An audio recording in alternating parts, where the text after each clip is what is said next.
Hello बच्चों, आज की कक्षा में आप सभी का बहुत स्वागत है।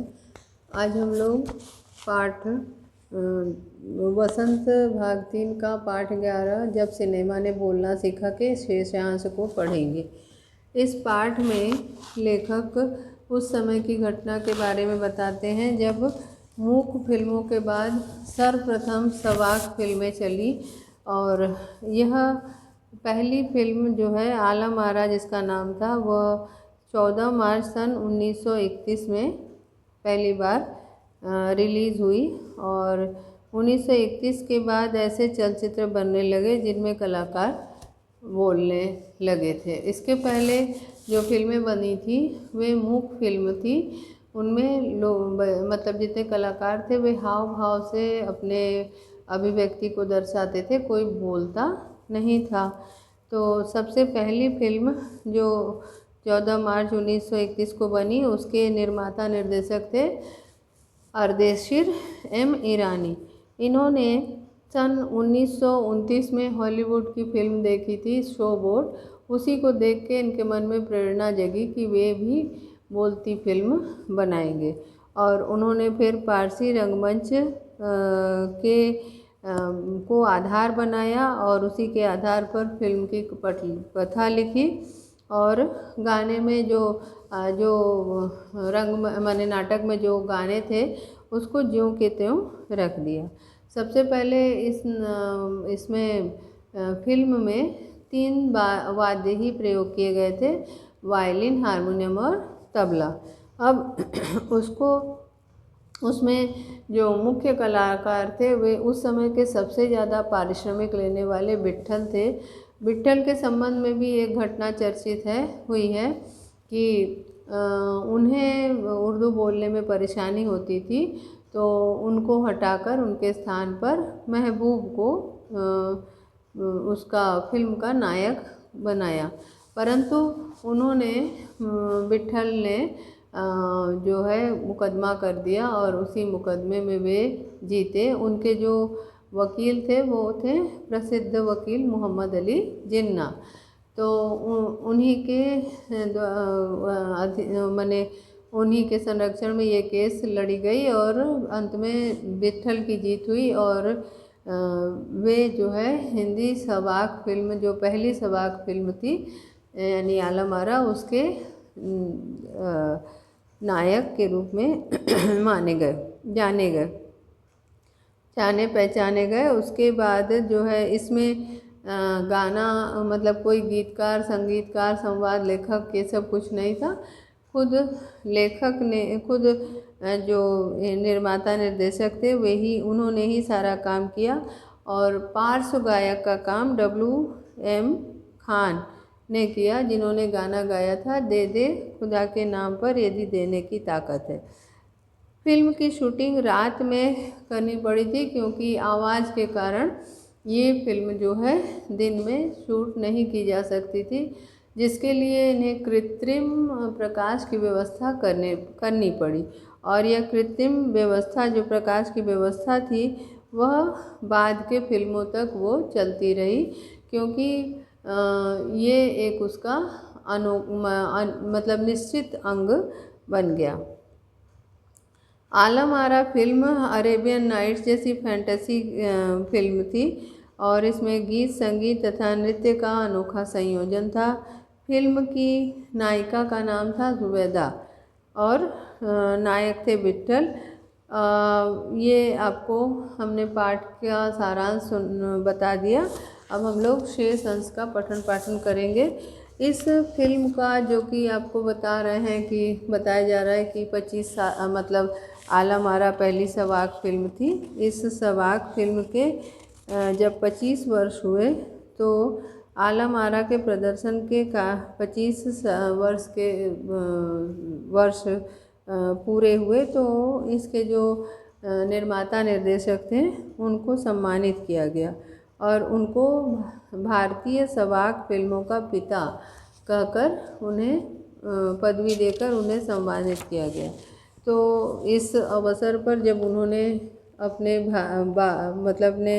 भाषण दिए तो उन्होंने कहा कि मुझे इतना बड़ा खिताब देने की ज़रूरत नहीं है। खिताब यानी कि पदवी, एक इतनी बड़ी पदवी देने की आवश्यकता नहीं है। मैंने तो अपने देश के लिए अपने हिस्से का ज़रूरी योगदान किया। वे बोलते हैं अत्यंत विनम्रता पूर्वक कि उन्होंने कोई ऐसा महान कार्य नहीं किया है। उन्होंने अपने मतलब हिस्से का जो ज़रूरी काम था वही उन्होंने किया है।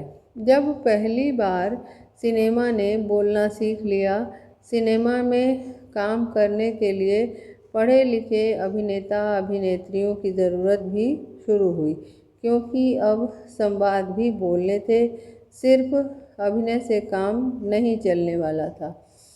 यहाँ लेखक ये बताते हैं कि जब सिनेमा ने पहली बार बोलना सीखा, यानी कि सवाक फिल्मों का दौर शुरू हुआ, तो सिनेमा में काम करने वाले जो लोग होते थे वे भी अब पढ़े लिखे होना मतलब अब सिनेमा में पढ़े लिखे अभिनेता और अभिनेत्रियों की ज़रूरत पड़ने लगी, क्योंकि ये पहले के समय जो मूक फिल्में होती थी उसमें बोलना नहीं पड़ता था। तो ये जो है लेकिन अब सवाक फिल्म होने के कारण इसमें मतलब संवाद बोलना पड़ता था, इसीलिए पढ़ा लिखा होना अभिनेता और अभिनेत्रियों के लिए पढ़ा लिखा होना आवश्यक माना गया।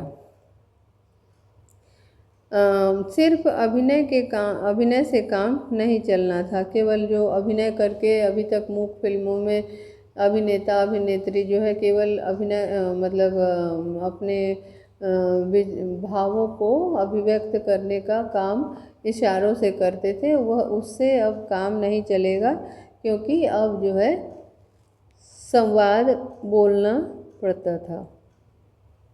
अब क्योंकि अब संवाद बोलना पड़ता था, फिर सिर्फ अभिनय से काम नहीं चलने वाला था। मूक फिल्मों के दौर में तो पहलवान जैसे शक्ति वाले, स्टंट करने वाले और उछल कूद करने वाले अभिनेताओं से काम चल जाया करता था। ये बता रहे हैं कि जब मूक फिल्मों का दौर चल रहा था, तो जो पहलवान की तरह वाले शरीर वाले यानी गठीले मजबूत शरीर वाले थे, वे उनकी आवश्यकता पड़ती थी, क्योंकि वे स्टंट करते थे और उछल कूद करते थे। ऐसे ही अभिनेताओं की ज़रूरत पड़ती थी जो स्टंट भी कर सके, उछल कूद भी कर सके। ऐसे अभिनेताओं की ज़रूरत पड़ती थी मूक सिनेमा में। अब उन्हें संवाद बोलना था और गायन की प्रतिभा की कद्र भी करने लगी थी।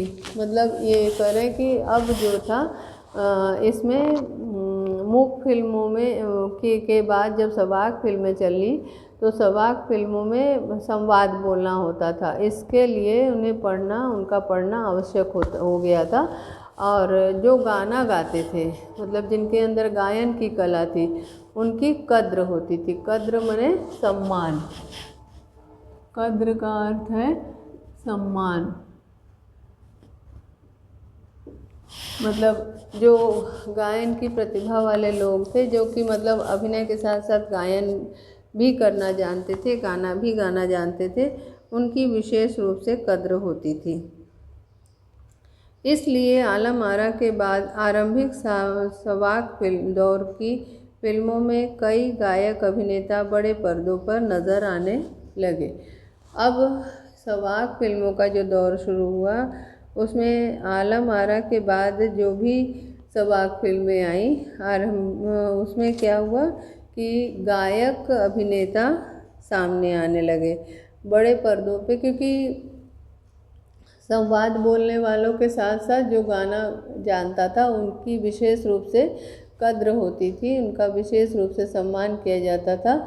इसलिए जो सवाक फिल्म का दौर चला, उसमें गाने वाले नायक हुआ करते थे, गाने वाले गायक अभिनेता हुआ करते थे। नज़र आने लगे हिंदी उर्दू भाषाओं का महत्व बढ़ा। हिंदी उर्दू भाषाओं का महत्व बढ़ा, मतलब कि इस आलम आरा फिल्म से ही ये हुआ कि हिंदी और उर्दू मिश्रित हिंदुस्तानी भाषा का लोगों ने प्रयोग किया और उसकी प्रसिद्धि मतलब ऐसी भाषा प्रसिद्ध होने लगी, वो मतलब बोलचाल में आ गई। तो इसी कारण यहाँ पे कह रहे हैं कि हिंदी उर्दू भाषाओं का महत्व बढ़ा। हिंदी उर्दू मिली हुई भाषा यानी कि जो जिसे वो लोग उस समय हिंदुस्तानी भाषा कहते थे, उसका प्रयोग धीरे धीरे बढ़ा, माने ज़्यादा लोग उसको प्रयोग कर में लाने लगे। सिनेमा में देह तकनीक की भाषा की जगह जन प्रचलित बोलचाल की भाषाओं का दाखिला हुआ। देह माने शरीर, देह और तकनीक, देह यानी कि शरीर, देह यानी कि शरीर। अब ये कह रहे हैं कि जो सवाक फिल्म मूक फिल्में थी उसमें केवल शरीर और तकनीक इन दोनों का प्रयोग होता था। मतलब कि शरीर से वो हाथ पैर हिला के इशारे से अपनी बातों को अभिव्यक्त करते थे, लेकिन यहाँ पे ये बता रहे हैं कि देह और अभिव्यक्ति के अलावा उस समय बोलचाल की भाषाओं का दाखिला हुआ। दाखिला माने प्रवेश, बोलचाल की भाषाओं का दाखिला हुआ। दाखिला का अर्थ है प्रवेश, ठीक है। तो कह रहे हैं कि बोलचाल की भाषा मतलब कि केवल हाव भाव से अब काम नहीं चलता, अब उनको बोलचाल की भाषा का इस्तेमाल करना है।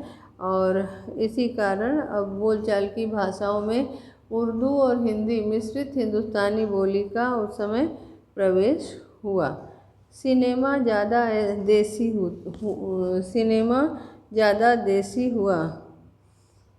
मतलब सिनेमा ज़्यादा देसी हुआ यानी कि उसको एकदम प्रसिद्धि इतनी मिल गई कि छोटे से छोटा बड़े से बड़ा सभी सिनेमा देखता था और ज़्यादा प्रसिद्धि अब सिनेमा को मिल गई। एक तरह की नई आज़ादी थी जिससे पहले चलकर हमारे दैनिक और सार्वजनिक जीवन का प्रतिबिंब फिल्मों में बेहतर होकर उभरने लगा। अब जो ये बता रहे हैं कि ये जो दौर था यानी सवाक फिल्मों का जो दौर शुरू हुआ था उसमें आज़ादी बहुत ज़्यादा मतलब लोगों को आज़ादी मिल गई, कलाकारों को आज़ादी मिल गई और हमारे दैनिक और सार्वजनिक जीवन का प्रतिबिंब फिल्मों में बेहतर होकर उभरने लगा। हमारा जो दैनिक जीवन है और जो हमारा सार्वजनिक जीवन है उसका प्रतिबिंब माने परछाई,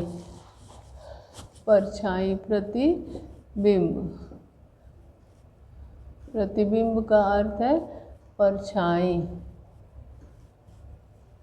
कह रहे हैं कि जो हमारा जो सार्वजनिक जीवन है और हमारा जो दैनिक जीवन है, यानी दैनिक जीवन में हम क्या करते हैं, हम सार्वजनिक जीवन में कैसे बोलचाल करते हैं, कैसे काम करते हैं, उन सभी की जो परछाई के रूप में अब सिनेमा सामने आने लगी। मतलब सिनेमा में हूबहू वैसा ही होता था जैसा कि हम अपने दैनिक जीवन में और सार्वजनिक जीवन में करते हैं। यानी कि हम लोगों के मतलब संवाद के कारण हम लोगों के काफ़ी करीब हो गए, लोगों से बहुत हमारी नज़दीकी हो गई। फिल्मों प्रतिबिंब में बेहतर होकर उभरने लगा। इस तरह मतलब सिनेमा देखने में एकदम सजीव लगने लगे, क्योंकि अभिनेता जो है वह जो भी रूप धारण करता है उसका जो संवाद बोलता है उस संवाद के माध्यम से उसी की झलक मिलती है जिसका कि वह अभिनय कर रहा है। तो अभिनीत जो व्यक्ति है उस व्यक्ति के दैनिक जीवन का और सार्वजनिक जीवन का की पूरी छवि उसमें उभर कर सामने आती है। तो इस तरह से सिनेमा ने जब बोलना सीखा यानी सवाक फिल्में बाज़ार में आई तो सबके सामने आई, तो लोगों के लिए वो और अधिक मतलब कि अपनी अनुभूति से मेल जोल खाने लगी। अभिनेताओं अभिनेत्रियों की लोकप्रियता का असर उस दौर के दर्शकों पर भी खूब पड़ा। और आज के ज़माने में जैसे किसी भी फिल्म में अभिनेता अभिनेत्री का प्रभाव साधारण जनमानस पर पड़ता है, यानी कि वह जैसे भी बातें करता है, जैसे भी कपड़े पहनता है, जैसे भी बाल संवारता है, इन सारे की नकल समाज में लोग करते हैं। तो उसकी लोकप्रियता उसी में है, और उसकी लोकप्रियता का प्रभाव उस समय भी हुआ, और उस सवाक फिल्म के दौर में उनकी लोकप्रियता दर्शकों के समक्ष बहुत बढ़ गई। यानी कि पहली बार लोगों ने बोलते हुए देखा तो और उसके बाद जब जितनी भी सवाक फिल्में होने लगी, लोगों को बहुत जीवंत लगती थी।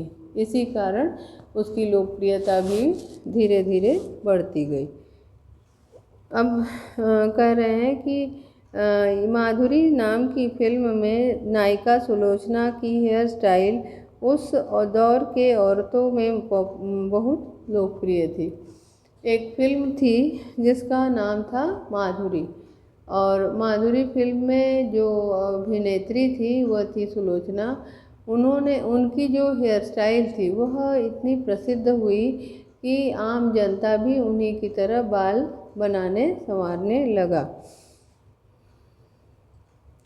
औरतें अपनी केश सज्जा उसी तरह कर रही थी।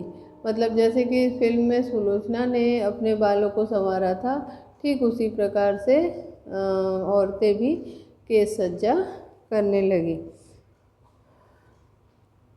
अपनी अर्देशी ईरानी की फिल्मों में भारतीय के अलावा ईरानी कलाकारों ने भी अभिनय किया।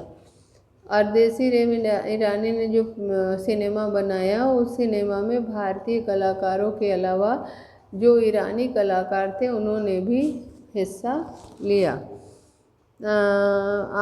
स्वयं आलम आरा भारत के अलावा श्रीलंका, बर्मा, पश्चिम एशिया में पसंद की गई। अब ये बता रहे कि आलम आरा जो फिल्म थी, उस आलम आरा फिल्म को केवल भारत में ही पसंद नहीं किया गया था, बल्कि भारत के अलावा श्रीलंका, बर्मा और पश्चिम एशिया के देशों में भी उसे पसंद किया गया था। इस तरह से ये बता रहे हैं कि हमारी जो सवाक फिल्में थी वे अब धीरे धीरे प्रसिद्धि के मार्ग पर अग्रसर होने लगी। भारतीय सिनेमा के जनक फाल्के को सवाक सिनेमा के जनक अर्देशी ईरानी की उपलब्धि को अपनाना ही था, क्योंकि वहाँ से सिनेमा का एक नया युग शुरू हो गया। कर रहे हैं यहाँ पे कि भारतीय सिनेमा के जो जनक फाल्के थे, दादा साहब फाल्के, ठीक है, उनका पूरा नाम क्या है, दादा साहब फाल्के, उनको सिनेमा का जनक माना जाता है। कह रहे हैं यहाँ पे कि सिनेमा के जनक अर्देशी ईरानी की उपलब्धि को अपनाना ही था। उन्हें अर्देशी ईरानी, जो कि सिनेमा के सवाक सिनेमा के जनक माने जाते हैं, उनके आदर्शों को अपनाना ही था। मतलब उसी पे उन्हें चलना था। बाद में भले ही वे परिवर्तन करते, लेकिन उस समय उनको एक आदर्श के रूप में स्वीकारना ही था, क्योंकि वहाँ से सिनेमा का एक नया युग शुरू हुआ। और इसका कारण क्या था कि यहीं से सिनेमा का एक नया युग शुरू हो गया। अब हम आपको पाठ से कुछ प्रश्न देंगे, जिससे हम लोग पुनरावृत्ति करेंगे, पाठ के प्रश्नों की पुनरावृत्ति करेंगे। सबसे पहला प्रश्न है कि पहली बोलती फिल्म में के निर्माता कौन थे? पहली बोलती फिल्म के निर्माता कौन थे? इसमें हम लोग जानते हैं कि पहली बोलती फिल्म के निर्माता थे अर्देशी एम ईरानी, ठीक है, अर्देशी एम ईरानी प्रथम निर्माता थे, अर्देशी एम ईरानी। शो बोट, दूसरा प्रश्न है, शो बोट क्या थी? शो बोट क्या थी? शो बोट एक हॉलीवुड की फिल्म थी। वो फिल्म जो है उस फिल्म को 1929 में निर्माता अर्देशीर ईरानी ने देखी थी और उसी को देखकर उनके मन में एक प्रेरणा जगी कि वे भी ऐसी फिल्म बनाएंगे।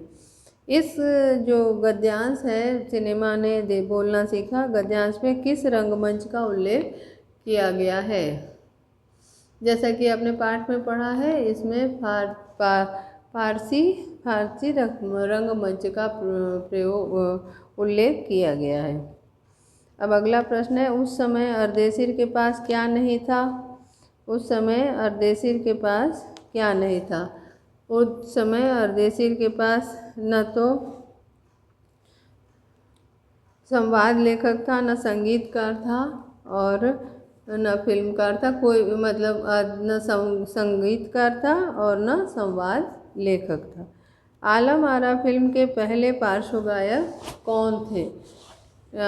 इस फिल्म के सबसे पहले पार्श्व गायक थे W.M. खान।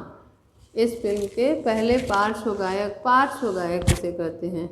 पार्श्व गायक कहते हैं जो पर्दे के पीछे से अभिनेता के माने आगे अभिनेता अभिनय करता है और वह केवल मुंह चलाता है, पीछे से जो गाता है उसे बोलते हैं पार्श्व गायक।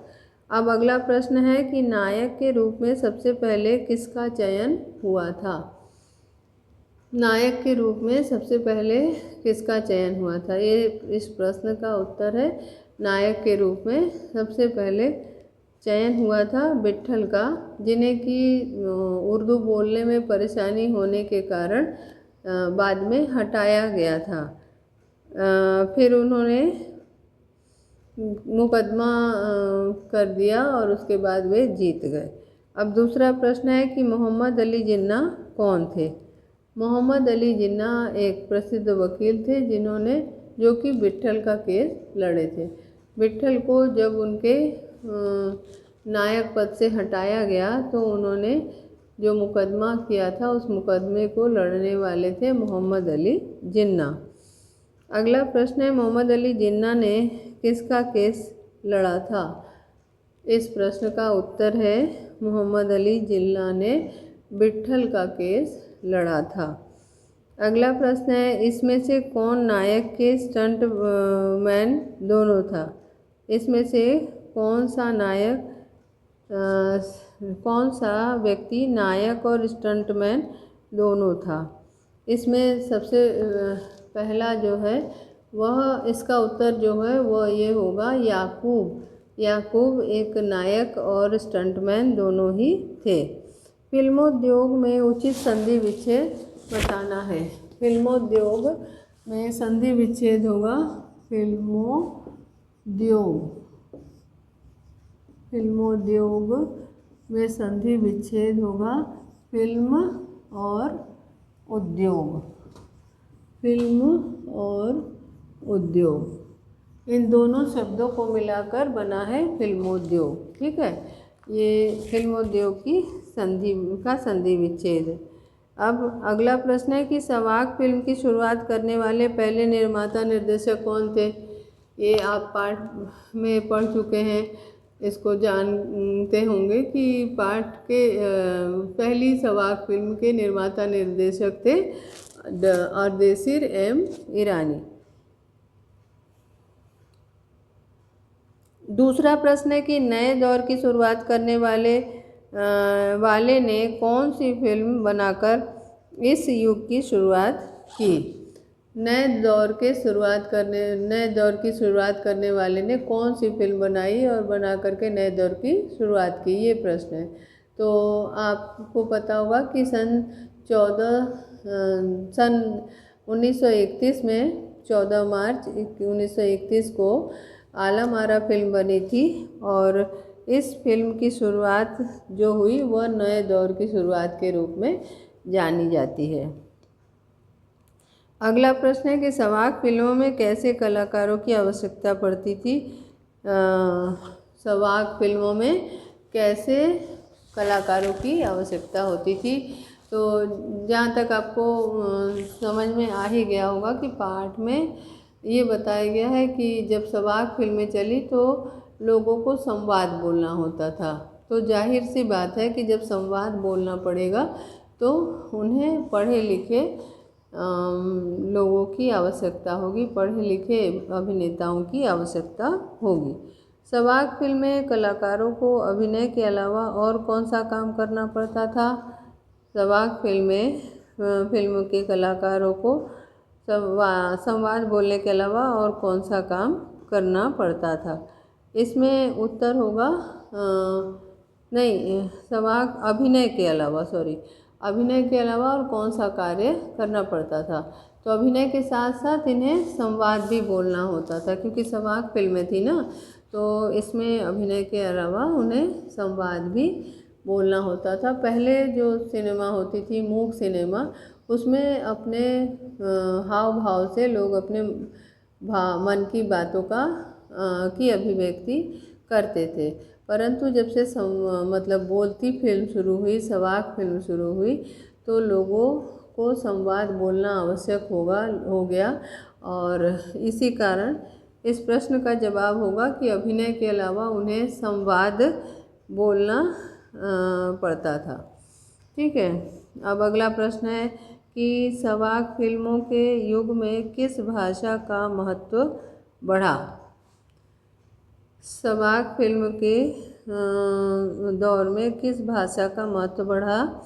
इसमें उत्तर है हिंदी और उर्दू। हिंदी और उर्दू मिश्रित जो भाषा थी, हिंदुस्तानी भाषा, उस भाषा का इसमें प्रयोग किया जाता था। ठीक है, तो ये रहा पाठ के कुछ प्रश्न जो कि संक्षिप्त प्रश्न थे, उन पर आधारित। अब हम लोग थोड़ा और संक्षिप्त प्रश्न करेंगे। जैसे पहला है कि आलम आरा के पहले पार्श्व गायक कौन थे? आलम आरा फिल्म के पहले पार्श्व गायक कौन थे? W.M. खान इसका सही उत्तर होगा। नायक के रूप में सबसे पहले किसका चयन हुआ था आलम आरा फिल्म के लिए? सबसे पहले नायक के रूप में विट्ठल का चयन हुआ था। इनमें से कौन नायक और स्टंटमैन दोनों था? ये प्रश्न हम अभी कर चुके हैं। इसमें उत्तर होगा याकूब। ठीक है, सवाक फिल्मों के युग में किस भाषा को महत्व मिला? हिंदी और उर्दू। अब शो बोट क्या थी? स्पष्ट कीजिए। ये लघु प्रश्न है। शो बोट क्या थी? स्पष्ट कीजिए। शो बोट एक हॉलीवुड की फिल्म थी जिसे अरदेशी ईरानी ने 1929 में देखा था, और उसी की प्रेरणा लेकर उन्होंने आलम आरा फिल्म बनाई। आलम आरा कैसी फिल्म थी? ये अरेबियन नाइट्स जैसी फैंटेसी फिल्म थी। आलम आरा जो थी वह अरेबियन नाइट्स जैसी फैंटेसी फिल्म थी। आलम आरा फिल्म के नायक एवं नायिका कौन थे? आलम आरा फिल्म के नायक और नायिका कौन थे? आलम आरा फिल्म के नायक थे विट्ठल और नायिका थी जुबैदा। अगला प्रश्न है, इस फिल्म के नायक और स्टंटमैन दोनों की भूमिका में कौन काम कर रहा था? इस फिल्म में नायक और स्टंटमैन दोनों की भूमिका में कौन काम कर रहा था? तो इसका उत्तर आपको पता होगा कि जो नायक थे वह विट्ठल थे और वे ही स्टंटमैन का भी काम करते थे। पहली बोलती फिल्म कौन थी और इस फिल्म में कितने कलाकारों ने काम किया? पहली बोलती फिल्म कौन सी थी और इसमें कितने कलाकारों ने काम किया? पहली बोलती फिल्म थी आलम आरा और उसमें 78 लोगों ने काम किया। पहली बोलती फिल्म आलम आरा थी और इसमें 78 लोगों ने काम किया। विट्ठल के अतिरिक्त आलम आरा में अन्य महत्वपूर्ण कलाकार कौन कौन थे जो आगे चलकर भारतीय फिल्मोद्योग के स्तंभ बने? ये प्रश्न है। इसमें उत्तर होगा कि विट्ठल मराठी एवं हिंदी सिनेमा के प्रमुख कलाकार के रूप में ख्याति अर्जित कर चुके थे और इनके अतिरिक्त तालामारा फिल्म में सोहराब मोती, याकूब, पृथ्वीराज कपूर, जगदीश सेठी आदि अभिनेता थे, जो आगे चलकर फिल्म उद्योग में स्तंभ के रूप में सामने आए।